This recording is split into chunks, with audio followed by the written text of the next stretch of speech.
I'm Di Murphy from beautiful Aotearoa, New Zealand. I have a company called Intentional Influencing. I'm a growth and performance expert. And today I'm excited to be here on the Online Prosperity podcast with Prosper. Some of the things that you'll find today is how I got to where I am today through the transformations that I had to make along the way, how I grew and developed myself into being the sales expert that I am today. So I'm excited for you to listen to this and unpack some of the strategies that I had along the way.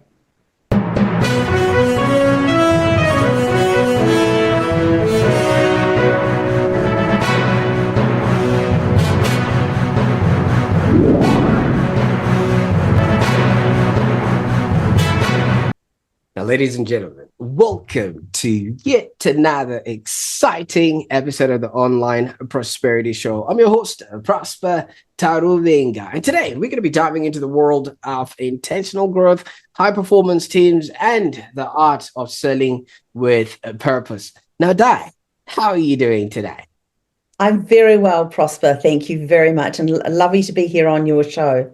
Absolutely. Well, the pleasure is all mine. We've been talking behind the scenes and I love your journey. I can't wait to share this with everybody that's watching right now. And if you're tuning into the Online Prosperity Show, I want to ask you a question.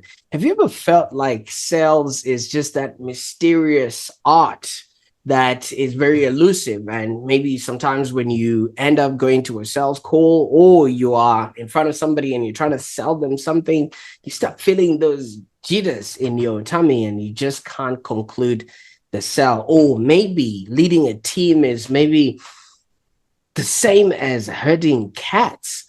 Well, let me tell you something.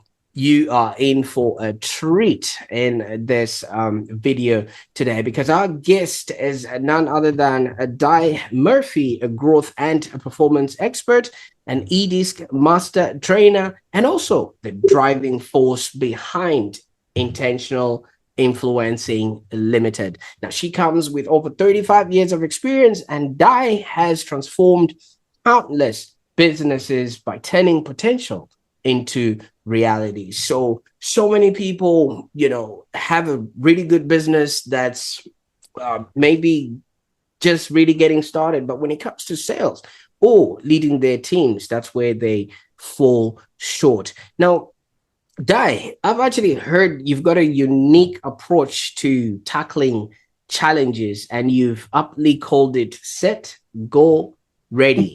And most people actually prefer to call it ready, set, go. What's the story behind this? Oh, look at that. It's something that I came across a long time ago, because I'm one of these people that just likes to give stuff a try, and probably started out in my early life, really, where you just get on and give things a go. And so for me, set and go is just have a look at what you want to do and get going. And then the ready piece is going back and refining it. And it's happened time and time again throughout my business where I've been giving things a go, and then I'm like, you know what, I actually need to refine this, but at least I've given it a go. At least I've started. And I've always been of the opinion that you've just got to keep trying, keep innovating, and allowing yourself a bit of failure along the way and just learning from it. So that's my thing, that I go, it's okay to be set and ready, to be set and then go and then get ready at some point. Absolutely. I like that. And it really offers us a different perspective, because so many people would have been glossing at this video already thinking, oh, is it yet another sales video? But that alone already, showcases the kind of person that you are, and, the innovation that you're bringing to this space. Now, you've had a remarkable journey, and it all started in selling medical insurance, and now you've become a renowned sales strategist. Tell us a little bit about that time when, medical insurance was your go-to, and what that sort of entailed. Yeah. Well, I grew up on a farm, actually, which is a lovely way to grow up. And I was very fortunate that while my parents didn't have a lot of money, they certainly had a lot of support to give to us and encouraged us to do things and get out and try things. And, they they were very, very supportive parents, and I'm still fortunate to have my 87-year-old father still alive today and still very supportive. But so I tried a few things that that I thought I might like to do in a career, including nursing, and then decided that really, if I wanted to get control of my income, then I needed to not have my earnings capped, and the way I could only figure that out was through sales. And so got involved with a medical insurance company when I was 23, and sold for them for a while. I had some really good lessons there. First of all, I worked out Prosper. I was really terrible at it. That I had really bad habits, that I was a procrastinator, that I didn't like cold calling. There was, you name it, I had it when it came to sales, because I'd not been trained or developed in any way. So I guess you could call me what I would call an accidental salesperson. So I figured out after about 3 months, because I was on commission, that if I didn't hurry up and actually learn how to do this stuff, then one day I was actually going to be completely broke, and I was going to have failed at something that I really wanted to give a go, that I really wanted to be in control of my income. So I had choices throughout my life. So off I went and studied everything I possibly could, followed the people that I thought were really incredible. And this was definitely in days before there was an internet or social media of any kind. So I had to read the old-fashioned books and all those amazing books that have been out there that are probably still sitting up there on my bookshelf, and taught myself a methodology. Taught myself my own sales process in order for me to be able to win some business. Now, this is tough. We're calling out of the phone book, asking people to come into their homes to talk to them about their health, and try and sell them something that they don't really want. And so I quickly learned also a whole lot of other skills around doing that too. So that was where my sales journey started. And then as the years went on, got into sales leadership, moved industries a couple of times, and then about 9 years ago decided that it was time for me to share my knowledge, not only to the people that I was leading, but to the wider world. So that's how I got here, by being absolutely terrible salesperson, and now I call myself an expert, and I am. Absolutely, and I like that. Bad habits. Fantastic. Thank you so much, Di, for that, because it really opens us up to the kind of person that you are and how you ended up in this space. But you did mention growing up on a farm. What sort of output were you guys doing? Was that livestock, or was it grain or crops? Yeah, so arable. So we had sheep and crop. Yep. So that was in a rural town. So I went to school in a rural town where we started at primary school, we finished at high school, and there was probably only about 1,000 kids in the entire school that served the area. So, it was quite a different sort of education to what people have in the city. So a lot of it, I guess, that's where that sort of can-do thing came from, where we were, we didn't probably have access to all the things that the townies would have. So we had to be probably a little bit more resourceful, and growing up in the sort of 70s and 80s, things were a bit different. Yeah. Absolutely. And you know what? This really opens us up to knowing the kind of person that you would have been growing up in a small town. That means you didn't have access to a lot of people, and you didn't did you have any opportunities to do any markets or sell things to people that, would come to the farm to buy produce or things that? No, certainly wasn't like that. But probably at about 13 or 14, we had a local store, and there was 2 stores, and my sister went and worked in one, and I went and worked in the other, and it was basic serving. But we were taught from a very young age to work. We would be painting fences on the farm, whatever it was. We were taught at a very young age to work. We had jobs that were pretty much for the privilege of living under the roof of the house, which was day-to-day chores as they were called. And then there was other things that we would be allowed to earn money for. And I guess that's probably where that sort of thing came from me, is if I do more, I get paid more, as opposed to just doing the bare minimum, which is for the privilege of living under my parents' roof.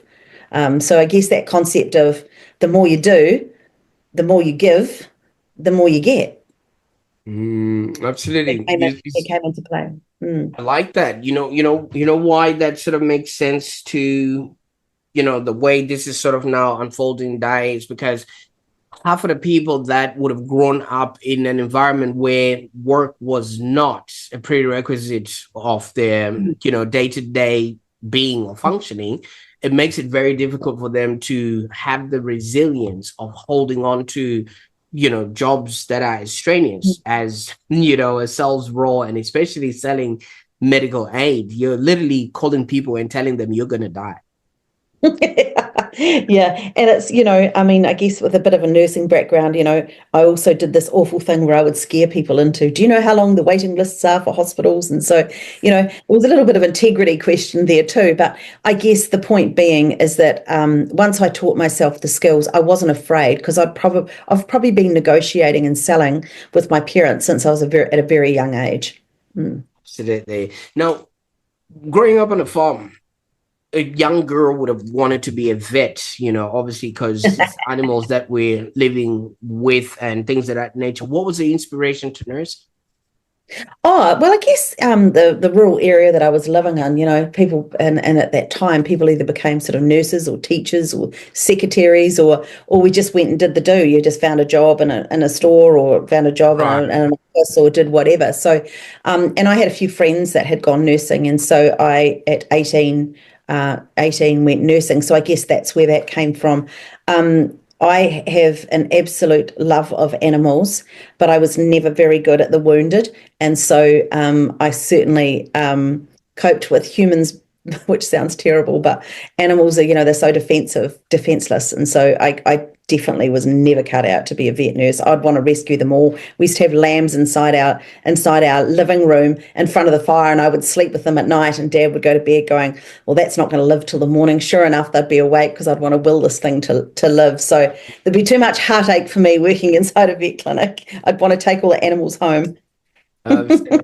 Absolutely. And thank you so much for sharing that aspect, because that whole nurturing side of things also comes into play when you're dealing with the sales process, because Absolutely. Absolutely. It's all about nurturing. It's about nurturing the relationship, nurturing the process, nurturing your products, all those things. Nurture is a big part of sales. Yeah. Great stuff. And usually so many people don't quite have these relatable experiences for them to sort of reference off of, and they just jump into certain roles, and then it becomes pretty difficult for them to master. But for you, it wasn't also easy to, master this sort of sales. Like you mentioned, there was not that much training, but you underwent self-training by reading books of, your own. Let us know what sort of process you were using to extrapolate this information, because there is so much content and context around selling out there. How would you know which was the best to use? And Well, it was interesting, because I read some things about, if you like if you like people and you like talking to people, then and you're good in front of people, then just get out and go and see people. And so I can't remember who wrote that, but I remember thinking, okay, well, if I can just get in front of these people, if I can just get in front of them and talk to them, then I've got a better chance of selling to them. So I created what I now call my marshmallow bulldozer speech, which pretty much had me ringing people, saying it very quickly, because I found as soon as I went, oh, hi, it's Di calling from, then people would be like, no, thank you, because I'd go, how are you today? And I'd muck around as opposed to getting to the point. And so I got very sharp, very quick, very clear. In 20 seconds would tell people what my name was, who I was, what it was that we did, that I would say we've never spoken before or we'd never met before, just so they didn't wonder who I actually was. And then I would tell them the reason that I was calling. And I kept it and it wasn't that I wasn't interested in how they were, but I felt there was so much more things that I needed to say except for how are you today? Because that's just like a vanilla question, and I wanted to be different, and I wanted to, so I did this sort of 20-second thing where I just pushed on through. And I found that I went from, Prosper, my success rate was about 1 in 30 calls before I would get to see somebody. Now, that's pretty soul destroying. And it's also, you're not going to make any money like that. And so, and then eventually I got back to 1 in 20, and then it was 1 in 10, and then it was 1 in 5. And then it turned into, after a few years, that every second or third person I called because I got so much better at it because I just kept practicing. Got so much better at it that that I was just picking up phone and making appointments, and it just became very second nature to me. And that has stuck with me through my entire life. Yeah. Absolutely. And I like how you're being upfront about it, that you had to kiss that many frogs in order for you to Yeah. find the lucrative one, and so Yeah. many And that, people yeah. would probably fall back at call number 15, not knowing you actually needed 30. You know what I mean? So you now had a frame of reference and things of that nature. But at what pivotal point, or when did you actually then notice that, wait a minute, what I have created and what I now own really needs to be bottled and shared like a Coca-Cola? That's a really interesting question because I think that through I went into the media industry and became and started leading high performing teams at that point, and had quite a large team towards the end of my time, and so spent most of my time coaching and developing people for what I call betterment, as opposed to telling people how they should or shouldn't be doing their job, just searching for that betterment, just being better the next day than what you were, on today. And I guess I realized that all the things that I'd probably taught myself and learned from reading, learned from watching, learned from listening, learned from trying, all those things, that I could create a program for people that if they were me and if I was talking to my 23-year-old self and we did have the internet, I could say, watch this because this will really help you in your sales journey. Now, I did have some good sales training when I started out, but I was not ready and working from home was not a thing when I was 23. But because I lived in a rural area, I had to work from home and I had the old telephone. And so that's why I had to go the extra mile to learn how to sell better, because who knew that remote working was actually such a thing when I was 23? So I had no one around me supporting me and championing me. I just didn't have that. Absolutely. I So can that's why I only. wanted it to be like that. Mm. Absolutely. And with that, obviously, that was, yeah, like you said, you had to do so many practice runs in order for you to then finalize and get this. But a lot of people that I speak to, always have this issue of transitioning from a well set up environment, which is maybe a corporate environment, into entrepreneurship. They face things like imposter syndrome. They're not quite sure if they're, like, you have also excused yourself that you were not really good at sales, but now you're an expert in this. Like that alone really holds a lot of people back. How did you overcome some of these internal doubts, or how did you sell yourself into starting your Oh, own business? good question. Still a work in progress.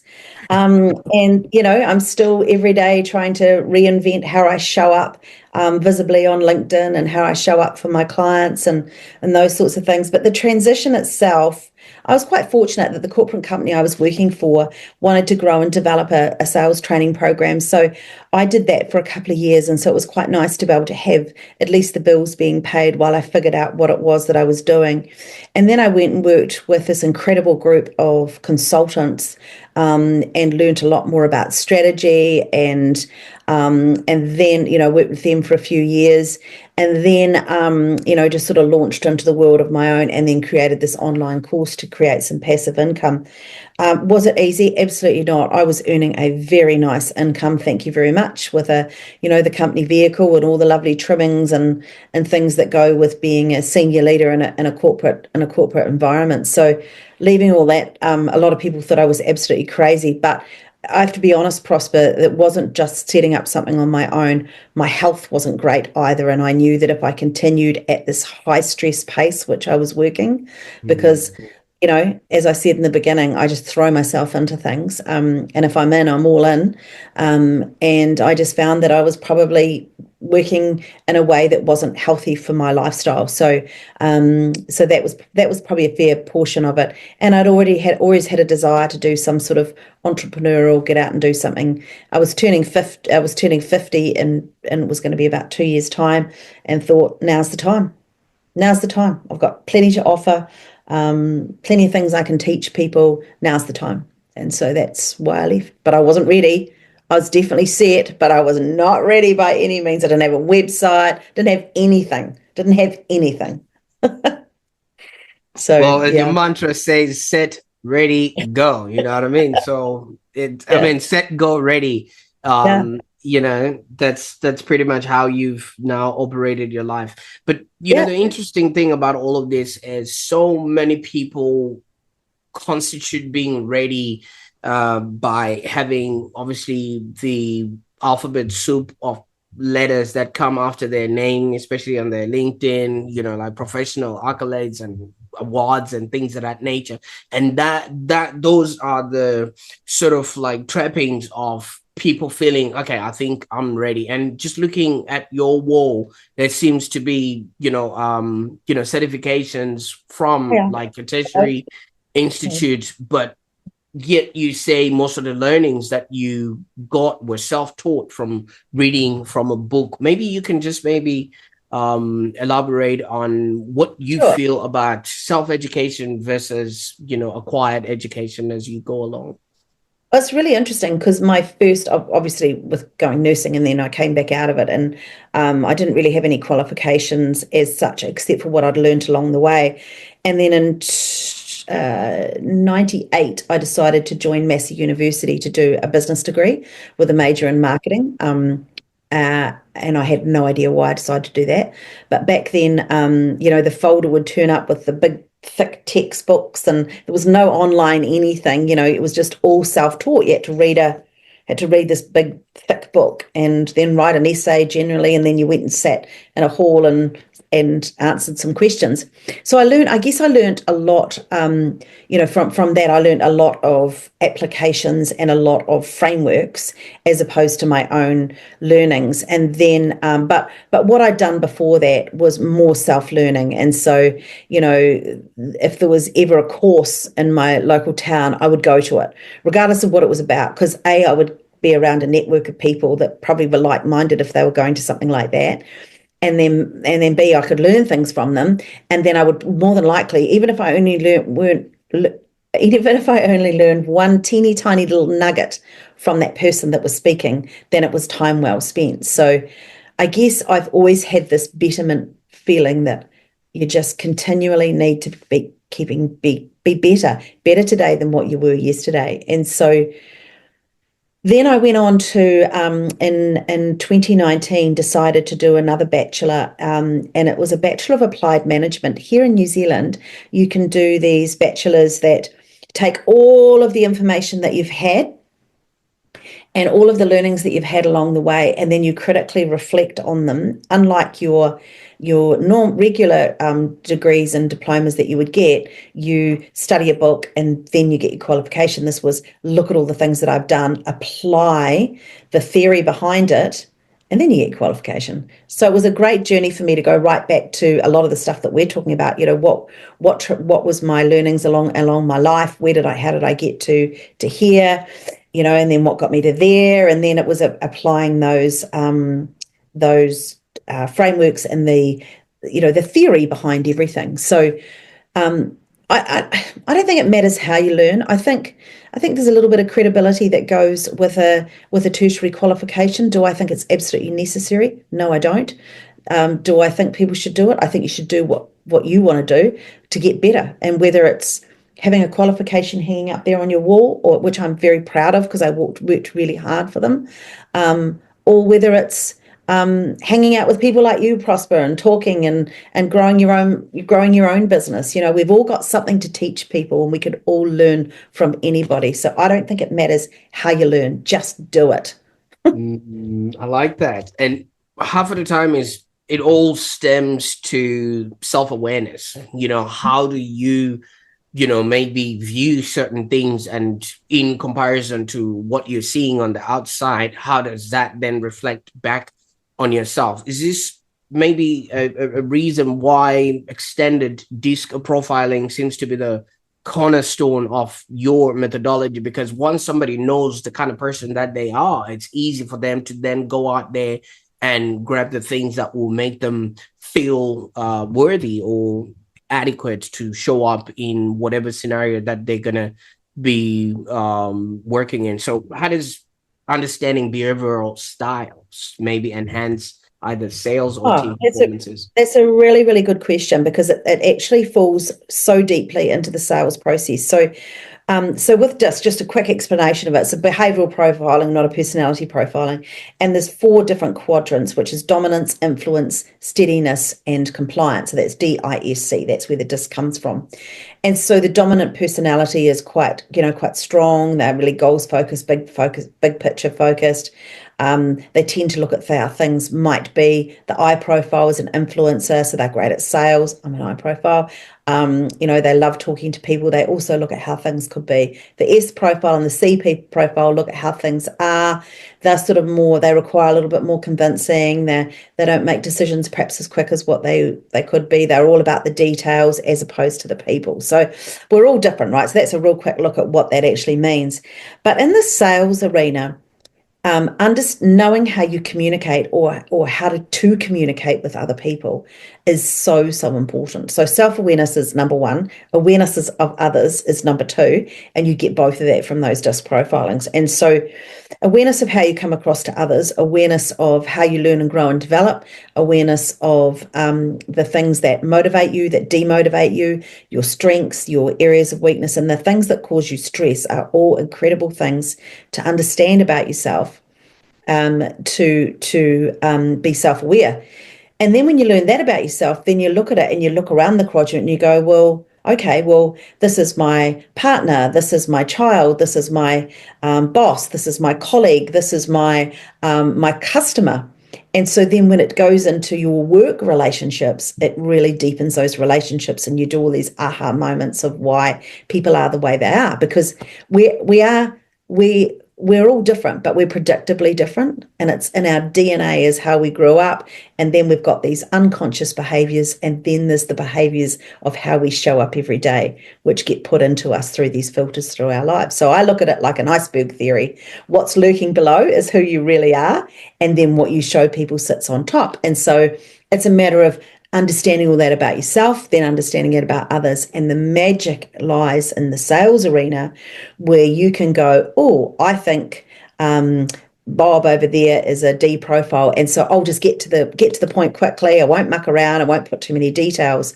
Whereas Bob over there is a C profile, and he needs lots and lots and lots of details. So I've got to put more information into his proposal. So it starts to transform how people sell to people. So not only to how they put themselves out there, but how they sell to the person in order of their behavioral profile. Does that make sense?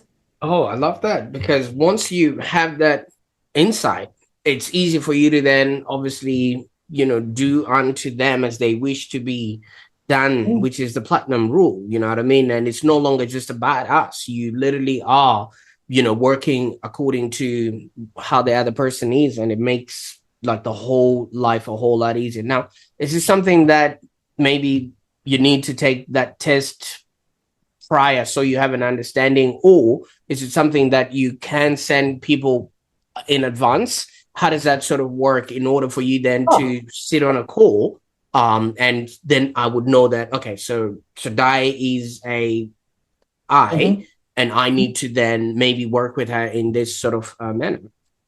Well, there's some real cheap ways of working it out. So first of all, if someone does coaching with me, we always do a DISC profile. And so then I can talk them through their profile.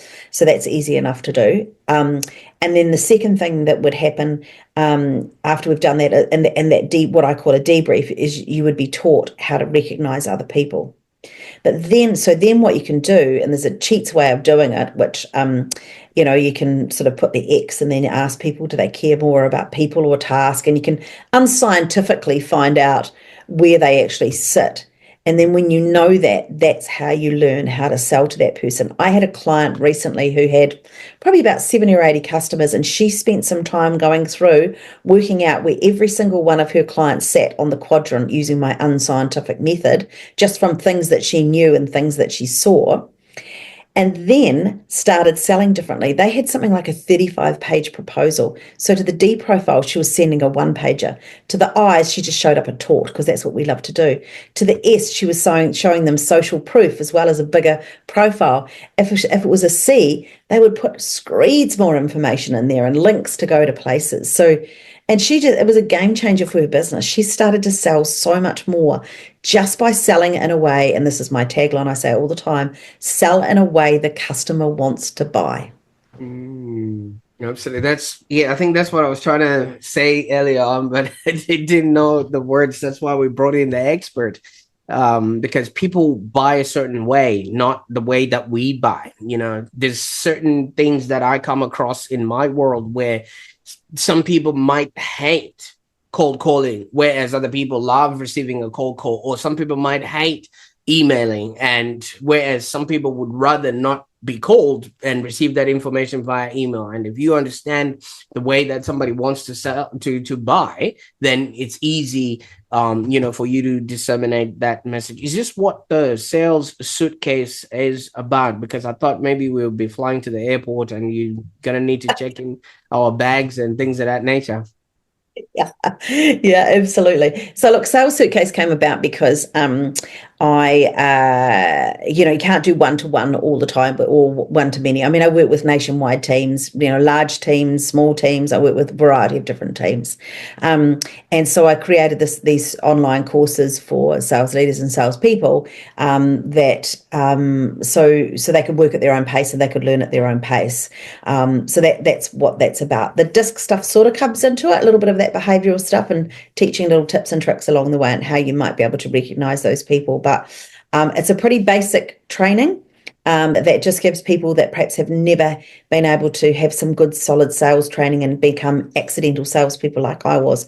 It gives them some guidelines to follow, some tips and tricks and traits of really good salespeople. So that's actually what that's all about. I also do, and there's another one coming up in June, which I haven't updated my website yet. That's the ready piece. I decided to do something. Another sales leaders cohort, which is just generally I get groups of 6 salespeople in, and then they do the online course as well as we do one-to-one coaching across a week. So they're really effective for sales leaders as well that want to really grow and upscale their teams and just go and searching for that betterment. So that's what that's about. I like that. And now it explains why, like you said earlier on, you had the client who had 70 or so clients of her own, where she would actually use some of the skills that you passed on to them, and they got a tremendous result. Now, for somebody who's watching this and thinking, oh, I'm not really good at sales, I'm not sure if I'm going to survive the next financial crash or whatever it is that's coming up lately, or the AI drive or things of that nature. If they're listening to this and they want to maybe connect with you, learn more about what you do, what would be the best way that they can get a hold of you there? Oh, definitely follow me on LinkedIn. Di Murphy. They can also just come to Intentional Influencing website. You'll find me there. But you just touched on something there, Prosper, around selling. Look, at the moment we're in quite a volatile world. We've been in it for some time, and in terms of a sales process, selling it's not going to be the same as what it used to be anymore. And we actually, as salespeople and business owners and sales leaders, we actually have to continually iterate our process and iterate how we sell to people, because the ways that we probably did it before COVID, I live in Christchurch, so we had an earthquake, a massive earthquake that devastated our city. That started to change, way back in 2010. How we sold everything, has been changing, and I think we now live in this world where we are constantly having to evolve and re-engineer our own personal styles of doing things, because if we don't, then our old ways might not necessarily work. They might work still, but selling is different. And I always say nothing happens until a sale is made. Nothing. Absolutely nothing happens. You can do all the fancy things and be all ready, set, go, but until you actually sell something, there is nothing to get ready for. There's nothing to prepare for. You actually have to sell something. So transforming yourself and into a salesperson that makes it easy to buy from, because people go, oh, selling's hard. And I go, well, have you tried buying something lately of any great consequence? We have to be able to re-engineer our own styles to make it easy and take our customers on a journey of which it makes it logical to buy from you. Otherwise, you'll get left behind. Businesses will get left behind. And I hear it all the time. Oh, I don't need to do that. I've had my same way of doing things for 20 years. Fantastic if that's still working. I love it. I'll learn from you. Amazing. But if it's not working, be honest with yourself and just try some new things. That's all I say. I mean, yes, there's lots of things that you could do with me, but honestly, my greatest advice to people is just try some stuff yourself. Try different things. If it's not working, stop doing it. Try something else. Yeah, I think it was Einstein who said if we try to solve a problem using the same method or mind that we came into it, then that's insanity, especially if you look at it that way. But obviously somebody's probably watching this, and thank you so much for offering us your access to your links. I'll put those links in the show notes so that people can get in touch with you. Now, as somebody who's been in the game for say 35 years, and you've seen this whole transitions, and like you said, you've been working from home since working on home wasn't yet cool, and yet you pioneered it. How do you stay updated with this ever evolving sales landscape? Because like you say, things constantly change. Maybe by the time we roll up and wrap up this conversation, there's a whole different world out there that we now need to understand and get involved in order for us to keep our businesses profitable and enjoyable.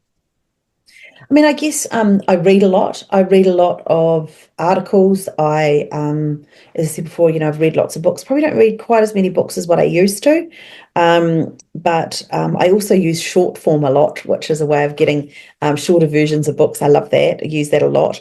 But I also watch what's going on. When I go, I generally go in and see most of my clients at least once a month or once every 3 months. And I just listen deeply to them, listen to what they're saying their challenges are. And there's just one of the lovely things about sales is there's patterns everywhere.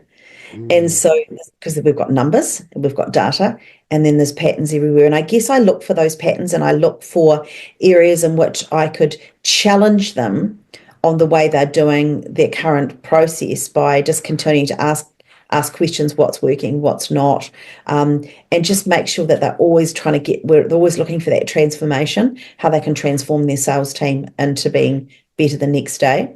I'm really firm on, aligning expectations with people, holding them to account to those expectations in order to be able to get the role. That's what creates a high-performing team. And so, I tend to, my learning often comes from what I'm seeing and what I'm hearing and what's sitting right in front of me. Absolutely. And thank you so much for opening that up, because so many people, they think they've arrived, once they have the accolades, the accomplishments and a few testimonials, then they think they don't need to continue, expanding and learning, because literally, like you said, if you literally have to keep running in order to stand still in the world that we are living in today. But somebody will be asking, Di, I've got kids. I've got a whole farm to look after. I've got lambs that need my nursing. I've got traveling that needs to be done. There's whiskey, there's wine to be had. How do you balance, your all of this in order for you to then be able to, obviously keep doing what you're doing, showing up for your clients, and also living the life, because, hey, we only live once. Yeah, that's right. Look, I've got to say that when I first started out in business, I was so disciplined. And so when I first started my own business, which was, well, it's not my first business, but this business was, 10 years ago. And I was really disciplined and, working from home, and I was really making sure, I had to shut my door at night, and, that was my office. And then I went through a phase of about 3 or 4 years where it was utter chaos. And I was all over the place, and, found myself going downstairs and doing things that I shouldn't have been doing in the work time. And, I've been through it all. I can procrastinate. I've got a master's in procrastination. I certainly didn't perfect it for a long time, but I think, slowly in the last few years, I've shifted to more of what my business is called, which is an intentional way of thinking about things. And so when I'm working, I'm working. And when I'm not, I'm not. And sometimes the juggle for me is working from home. People think you're at home, and so therefore, oh, I'll pop in and see, or could you do, because you're at home. And that's just because I don't go to an office every day. So I've had to be quite disciplined in my personal life to make sure that, when I'm working, and when I'm not, I'm not, which is great. But always looking for extra time. But what I probably do find more time to do than what others would probably put into their own business is I spend more time learning. I spend a lot of time, what I call, sitting on the balcony, having a really good look at what's going on out there, and how I can help transform teams to make them perform better, how I can transform individuals to make them perform better. I guess that's what I spend a lot of time doing, because people pay me for my knowledge. So I probably spend a bit more time doing that. But the juggle is real. And even today, I, got myself all distracted this morning doing something I probably shouldn't have been, going down rabbit holes on the internet, looking for things that really aren't important, but you find yourself looking at photos of things or whatever it might be. I'm not perfect, but I'm an 80%er. If I can be great 80% of the time, then mostly things get done.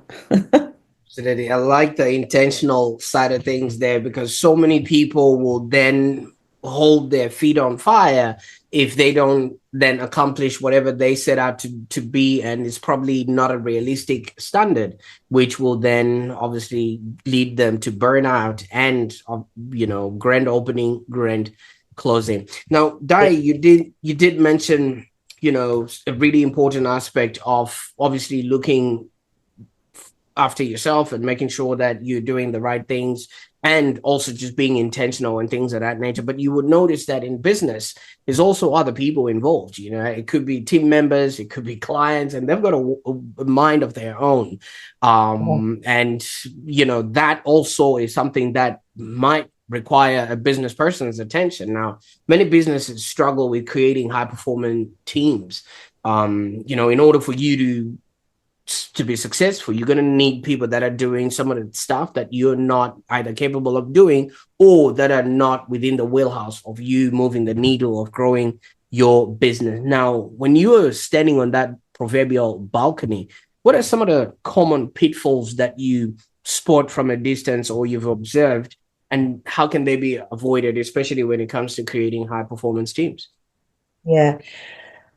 I think, and I don't know if it's like this everywhere in the world, but certainly in New Zealand, one of the things that, and I touched on it before, the thing that I do notice the most is lack of accountability.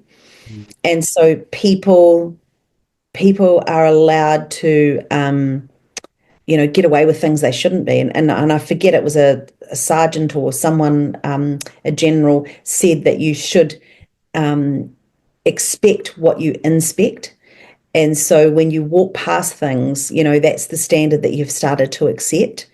And I see it all the time where it erupts teams, and, there wouldn't be many times I don't go into a business and within half an hour I can spot that person that is not being held to account, and the bad behaviors are seeping in. And then other people look at them and go, well, he gets away with it, or she gets away with it. Why can't I? And so then you start to create this culture of lack of performance and lack of accountability. And it happens really, really quickly, and happens really, really easily.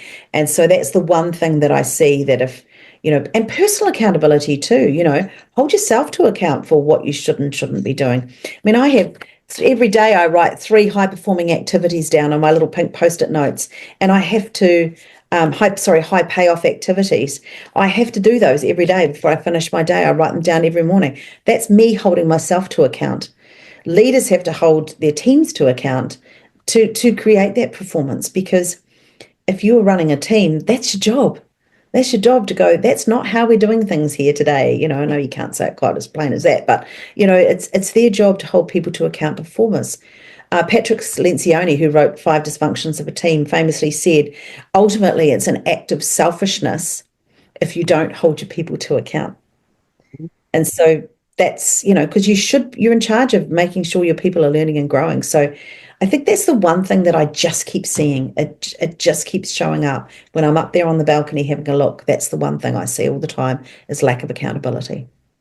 Absolutely. And I mean, obviously, last but not least, you've been doing this for 35 years and going on stronger than maybe when you started.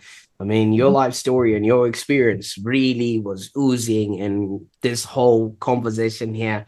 But as somebody who's constantly evolving and changing and growing, what's next? What can we anticipate from Di moving forward now that you've brought us into your world? Oh, that's really interesting, because I'm about to probably shift my business to slightly more online products. So, diversifying into more online business where, there's more things that people can do online with me. And really, really starting to evolve my business that way so I can get to more people. I mean, my mission is to, help as many salespeople as what I can, is to be better salespeople than what they were the day before they met me. And so in order to do that, I need to continually being updating my content, updating all my information, so people can easily find it at the ready. There's already stuff on my website that you can download for free, and I want to continue to grow that. That there'll be a lot of stuff there on my website. So that's my mission over the next few months, is to continue and grow and develop that. I wrote myself a letter to, because I believe I'm going to live to 100, and get a letter from the king. And so I wrote myself a letter of what I would have told myself at 55 was at the time, and how my life actually looked. And so I found that quite good. Stephen Covey says, think of the end in mind. So I've got a whole lot of stuff that I want to continue to do before my time's up. But I love my life, and I love the way that I've curated it. It's not perfect. My life is not perfect. I'm not oozing with money, but I've got a great purpose that I really, really enjoy doing what I do. Absolutely, Di. And you know what you've just ignited here? You've just prompted me to make a note so that we can actually celebrate your 100th birthday. Yep. And you're going to have to come back on the Online Prosperity Show for that. I will. I'll be back before then. I'll give you an update. I'll give you an update when I'm at 65. How are we going?